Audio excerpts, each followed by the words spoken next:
Day 5. The Lord speaks in many ways, through scripture, through life, and through the quiet whispers of the heart. Listen closely. There's a message just for you, guiding you to rewire your inner voice. The lens of light. On the first day of the semester, Elijah felt something stir in his heart.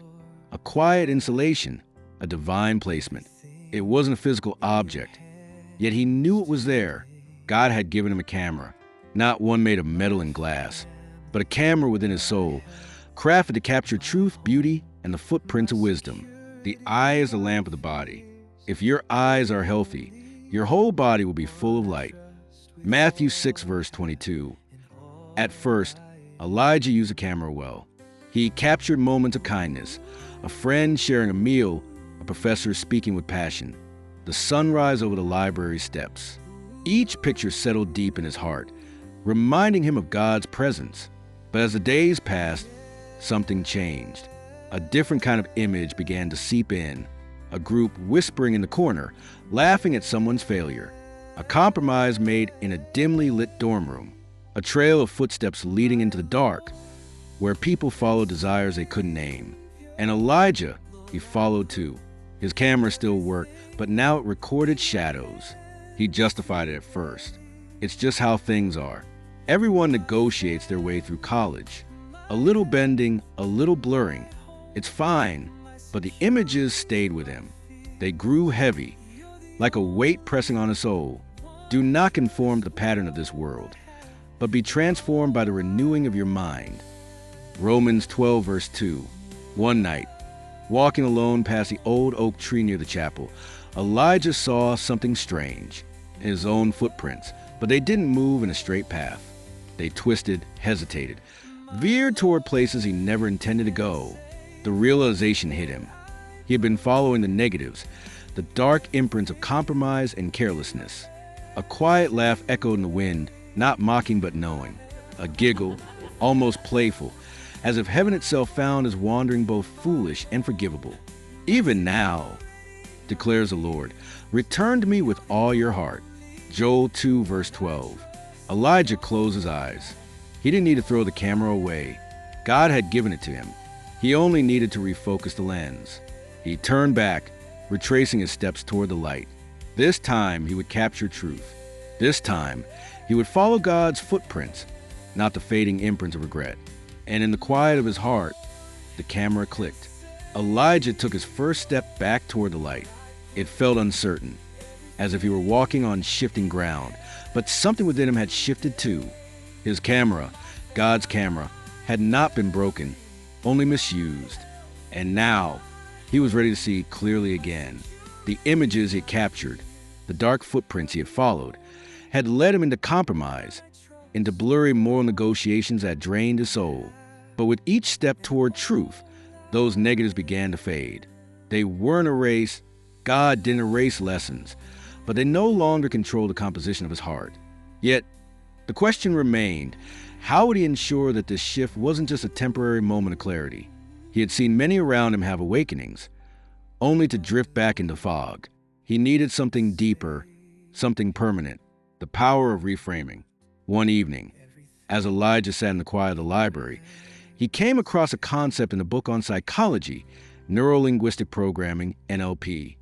It was a framework for understanding how thoughts, language, and behavior were connected. But more importantly, it held a key to what God had been showing him all along. The images you capture shape your reality. A quote from the book struck him. You do not see the world as it is. You see the world as you are programmed to see it.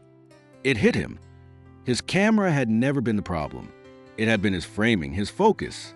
He had allowed the world to dictate what he saw, rather than intentionally choosing what to capture. Then, a whisper in his heart, God's voice, gentle but firm. Fix your eyes on what is unseen. For what is seen is temporary, but what is unseen is eternal. 2 Corinthians 4, verse 18. Elijah understood. If he wanted a permanent change, he needed to reframe every moment through the lens of truth. The reframing strategy, how Elijah made it last. 1. Pattern interrupts. Every time he caught himself dwelling on a negative or compromised thought, he would immediately do something unexpected. Stand up, clap his hands, speak a scripture aloud. This broke the automatic cycle. 2. Reframing questions. Instead of asking, "Why am I struggling?" he trained himself to ask, "What is God teaching me through this?" Instead of "What if I fail?" he asked, "What if I grow?" 3. Anchoring the light. He created daily habits that kept his lens clear. Each morning, he wrote down one thing God had shown him. Each night, he reviewed the pictures of the day. Were they full of light or compromise? 4.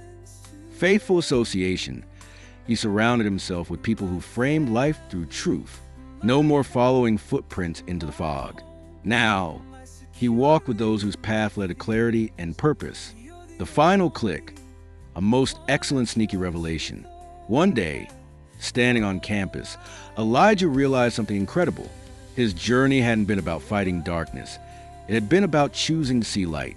The devil had tried to make him focus on compromise, on what was lacking, on where he had failed.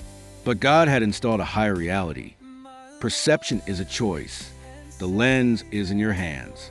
And as Elijah smiled, he heard again that soft giggle, the joyful laugh of heaven, a whisper, sneaky in its wisdom, yet overwhelmingly powerful. The enemy plays checkers, but God plays chess, and he has already won. Click, a new picture, a permanent shift, a future framed in light. May your joy today be as unstoppable as a toddler who's just learned the word "Why?" Blue Art, penned by Garry Conan Doyle, in worship of God's wonderful glory.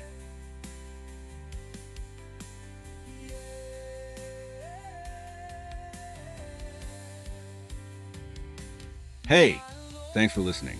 If you're still here, something in this story or song clicked with you. So here's a little secret.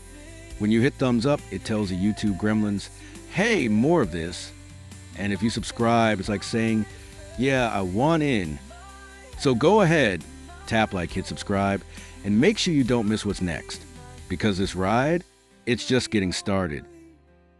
One I trust with all I have and all I am now.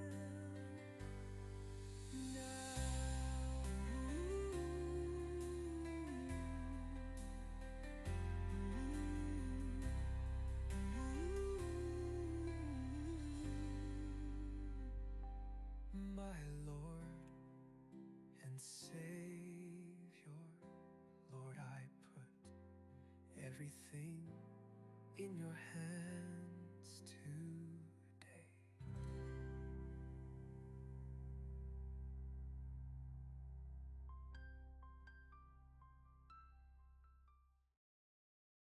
Hey, thanks for listening. If you're still here, something in this story or song clicked with you. So here's a little secret. When you hit thumbs up, it tells the YouTube gremlins, "Hey, more of this." And if you subscribe, it's like saying, "Yeah, I want in." So go ahead, tap like, hit subscribe, and make sure you don't miss what's next. Because this ride, it's just getting started.